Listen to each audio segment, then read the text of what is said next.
Wesh la Mirel Family, j'espère que vous allez tous très bien. Aujourd'hui on se retrouve pour parler de nouveau de Kuroko's Basket.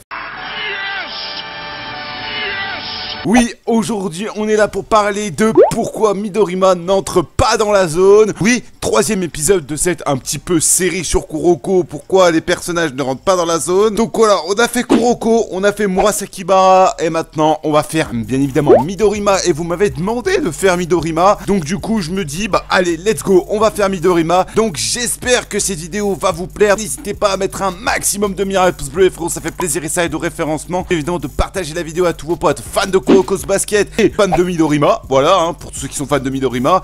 Et bien évidemment je vais vous donner les 3 points pourquoi il ne peut pas rentrer dans la zone, entre guillemets. Mais pour moi il peut rentrer dans la zone, sauf que bah l'auteur a été compromis par rapport à la puissance qu'il a donnée à Midorima. Ah d'accord, ok, bah, très bien, ok, bon, bah, je vais prendre des notes, hein. Donc, voilà, n'hésitez pas aussi à vous abonner en activant la petite cloche et ne plus rien rater des prochaines vidéos. Et puis évidemment, je compte sur vous pour le commentaire hashtag Midorima, voilà, pour le référencement aussi, ça fait plaisir. Donc, premier point, pourquoi Midorima n'entre pas dans la zone? Parce que déjà, l'auteur a complètement zappé la zone. Au départ, il ne pensait pas à la zone. Quand Midorima a été arrivé dans le manga. Quand il est arrivé dans le manga, la zone n'était même pas encore créée dans la tête de l'auteur. Bah, Midorima avait une puissance entre guillemets surhumaine. Il pouvait tirer de n'importe où dans le terrain. Donc du coup, c'était assez compliqué pour l'auteur de lui mettre une zone en particulier. Parce que du coup, tu lui ajoutes rien en soi. Parce que le principe de Shintaro Midorima, c'est les 3 points. Voilà, donc c'est clairement les 3 points. Donc certes, si tu lui ajoutes la zone, bah il va être plus rapide à faire les 3 points. Il aura plus ce côté lent. Il est de plus en plus loin. Bah du coup, il doit mettre plus de temps à tirer son 3 points. Et malheureusement, tu peux pas faire ça. Du coup, parce que en final, ça le rend encore plus cheaté. Et du coup, il serait meilleur qu'un Naomine, qu'un Kisei ou qu'un Kashi par exemple. Ok. Ensuite, beaucoup de gens pensent qu'il ne peut pas rentrer dans la zone parce que bah c'est pas un dribbleur, c'est pas un mec qui peut faire des dunks ou quoi. Non, moi je vous rappelle que quand même Akashi a dit dans le match contre Rakuzan que Midorima, quand il joue en solitaire et qu'il a envie de dribbler et qu'il veut faire un petit peu le show, et ben c'est un très bon dribbleur et c'est un très bon mec qui se bat dans la raquette.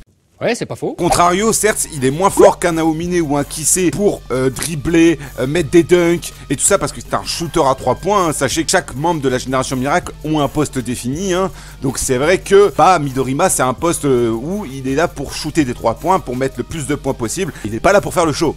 Si on prend Midorima à un mec de la NBA à l'heure d'aujourd'hui, c'est clairement un Stephen Curry. Voilà, Stephen Curry qui est clairement un mec qui shoot à 3 points, qui est là pour faire le show en termes de shooter à 3 points. C'est le meilleur shooter à 3 points que je connaisse à l'heure actuelle.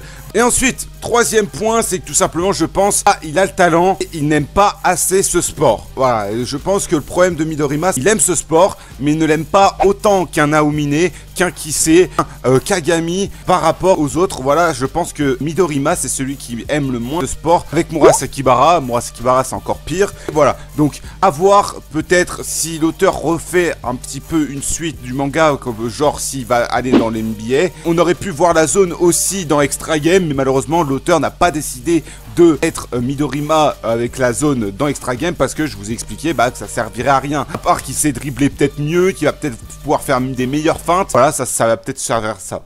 D'accord. Après, ça change pas que Shintaro Midorima est un des meilleurs joueurs du monde, clairement, enfin du moins le manga Kuroko, c'est clairement l'un des meilleurs joueurs du monde, parce que le mec shoot à 3 points, ça rentre dedans impeccable, même s'il shoot à l'autre bout du terrain, ça va rentrer, donc on est quand même sur un joueur qui est quand même exceptionnel. D'ailleurs, n'hésitez pas à me dire pour vous, Midorima dans le classement des meilleurs joueurs de la Génération Miracle. N'hésitez pas à me dire si vous voulez ce genre de vidéo là aussi. Est-ce que vous voulez, pourquoi pas, top des meilleurs joueurs de la Génération Miracle? Ça pourrait être intéressant. Perso, Midorima, je le classerai pas très haut, hein, je vous le dis tout de suite. S'il reste un très bon joueur, pour moi, il est clairement pas dans les meilleurs. C'est mon avis personnel. N'hésitez pas à me dire votre avis, bien évidemment, dans l'espace commentaire. En tout cas, moi personnellement, je vous ai énuméré les 3 points pour moi pourquoi Midorima ne peut pas rentrer dans la zone. Déjà, ça lui servirait à rien, parce que déjà, sans la zone, il est surpété au niveau de ses 3 points. Il pourrait dribbler plus rapidement, mais ça ne lui sert pas plus que ça, hein. Vraiment, en fait, le gros point, c'est ça, c'est clairement, ça lui servirait à rien, et l'auteur n'y avait pas pensé à la base. L'auteur avait pas pensé à la zone à la base, qui a pensé, bah, Midorima, il servait à rien en termes dans la zone 1, et ça lui apporterait vraiment aucune efficacité au niveau du scénario et tout ça, et ça lui apporterait aucun nouveau gameplay, aucun... C'est vrai que c'est pas intéressant pour Midorima d'avoir la zone donnée pour un joueur comme Aomine, comme Kagami, comme qui sait. Donc voilà, personnellement, je vais vous laisser. N'oubliez pas que tous les mercredis à 18h05, on se retrouve sur cette chaîne, donc à mercredi prochain les frérots, je compte sur vous pour être présent. Bref, sur ce, ciao les gars.